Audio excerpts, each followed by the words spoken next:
2015 ശേഷം ആ രീതി എന്തൊക്കെ അഴിമതിയാണ് വരുത്തി വെച്ചതെന്ന് മനസ്സിലാക്കി ആ രീതി മാറ്റി ഇപ്പോൾ പുതിയ രീതിയിലാണ് കാര്യങ്ങൾ പോകുന്നത്. ഒരു 11 അംഗ കമ്മിറ്റിയുണ്ട്.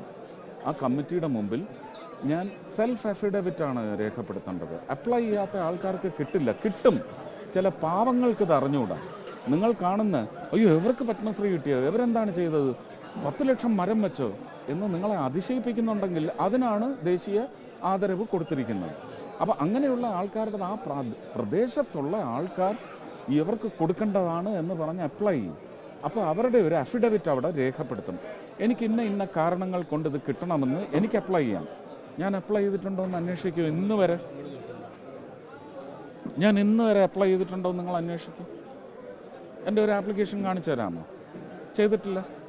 പക്ഷെ അടുത്ത വർഷം ഞാൻ അപ്ലൈ ചെയ്യും, ഞാൻ തീരുമാനിച്ചു. അപ്പോൾ അത് മോഹൻലാൽ ആയാലും അപ്ലൈ ചെയ്തു. അതിനുശേഷം ഒരു കോഡ് നമ്പർ കിട്ടും ഇവരുടെ ഫയലിൻ്റെ.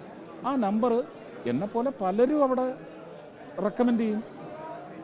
ഇതാണ് ഞാൻ അദ്ദേഹത്തോട് പറഞ്ഞത്. പക്ഷേ അദ്ദേഹം അത് മറന്നിട്ടുണ്ടാവും. അല്ല, അപ്ലൈ ചെയ്ത് എനിക്ക് നമ്പർ തന്നിട്ടുണ്ടെങ്കിൽ ഉറപ്പ് ഞാൻ റെക്കമെൻഡ് ചെയ്തിട്ടുണ്ട്. എനിക്ക് ഓർമ്മയില്ല.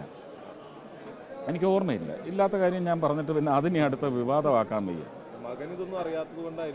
അല്ല, ഞാൻ പറയുന്നത് എന്നെ സംബന്ധിച്ച് ഗോപി ആശാനും കുടുംബവുമാണ് പ്രസക്തം.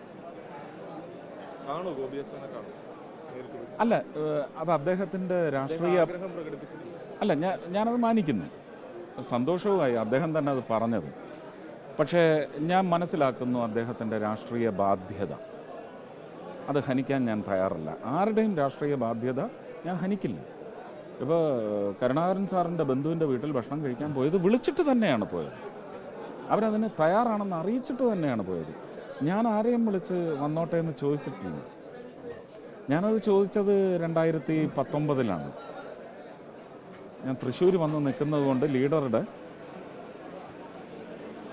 ലീഡറുടെ ഭാര്യയുടെയും കല്യാണിക്കുട്ടി അമ്മയുടെയും ഒരു റോസാപ്പൂ വെച്ചോട്ടെ എന്ന് ചോദിച്ചു.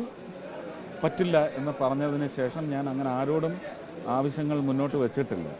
എനിക്കത് അവഹേളനമായിട്ട് ഞാൻ ഒരിക്കലും എനിക്ക് തോന്നിയിട്ടില്ല. പക്ഷേ ഒരു വിഷമമായിട്ട് തോന്നും. ആ വിഷമം തിന്ന് ജീവിക്കാൻ ഞാൻ തയ്യാറല്ല. അതുകൊണ്ട്